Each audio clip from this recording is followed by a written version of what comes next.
നമ്മുടെ മുഖ്യമന്ത്രി പിണറായി വിജയന്റെ ഇപ്പോഴുള്ള മാനസിക നില രാജ്യത്തെ പരമോന്നത ആരോഗ്യ സ്ഥാപനമായ എയിംസിൽ ഒന്ന് പരിശോധിക്കുന്നത് നല്ലതാണ്. ഇക്കാര്യം ആവശ്യപ്പെട്ട് ഒരു പൊതു താൽപര്യ ഹർജി കണ്ണൂർ ജില്ലാ കോടതിയിലോ ഹൈക്കോടതിയിലോ രാജ്യത്തിന്റെ അഭിമാനമെന്ന് ജനം വിശേഷിപ്പിക്കുന്ന സുപ്രീം കോടതിയിലോ വരാത്തതാണ് ഏറെ ഖേദകരവും വ്യസനവും ഉണ്ടാക്കുന്നത്. എന്തെന്നാൽ ലോക്സഭാ തെരഞ്ഞെടുപ്പിലെ പരാജയം പിണറായി വിജയനിൽ ഗുരുതരമായ പ്രത്യാഘാതം ഉണ്ടാക്കിയിരിക്കുന്നു. ജനശ്രദ്ധ തിരിക്കാനായി പിണറായി കണ്ണൂരിൽ ബോംബ് പൊട്ടിച്ച് 86കാരന്റെ ജീവനെടുത്ത സംഭവം കേരളത്തോട് തുറന്നു പറയുന്നത് ഇത് തന്നെയാണ്. ഇത്രയും ക്രൂരനാകാമോ ഒരു മുഖ്യമന്ത്രിയെന്നും പിണറായിക്ക് ഇത്ര കണ്ട് ക്രൂരതയാർന്ന മനസ്സാണോ എന്ന ചോദ്യവുമാണ് ജനങ്ങൾക്കിടയിൽ ഉയരുന്നത്. കേരളത്തിന്റെ ചരിത്രത്തിൽ ഇനി ഒരിക്കലും ഭരണകസേരയിൽ കയറിയിരിക്കാൻ യോഗ്യതയില്ലാത്ത മുഖ്യമന്ത്രി എന്ന കുപ്രസിദ്ധിയിലേക്കാണ് ഇപ്പോൾ പിണറായി ഉയർന്നിരിക്കുന്നത്.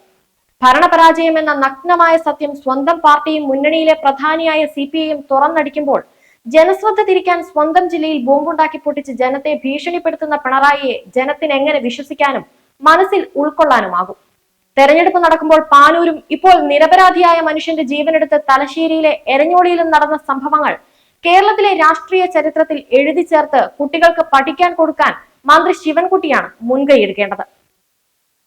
രാജ്യത്തെ കലാപങ്ങൾ കുട്ടികൾ പഠിക്കണമെന്നും അവരെ പഠിപ്പിക്കേണ്ടതാണെന്നും ശിവൻകുട്ടിയാണല്ലോ നിർബന്ധം പിടിക്കുന്നത്.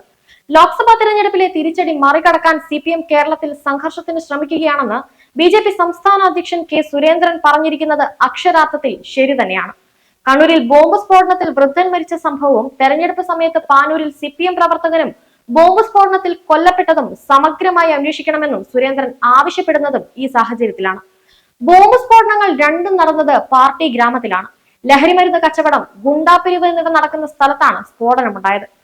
എല്ലാം CPM നേതാക്കളുടെ അറിവോടെ തന്നെയാണ്. തെരഞ്ഞെടുപ്പ് പരാജയം മറികടക്കാൻ സംഘർഷമുണ്ടാക്കാൻ CPM ശ്രമിക്കുകയാണോ എന്ന സംശയം കേരളത്തിലെ എല്ലാ പ്രതിപക്ഷ പാർട്ടികൾക്കും ഉണ്ട്.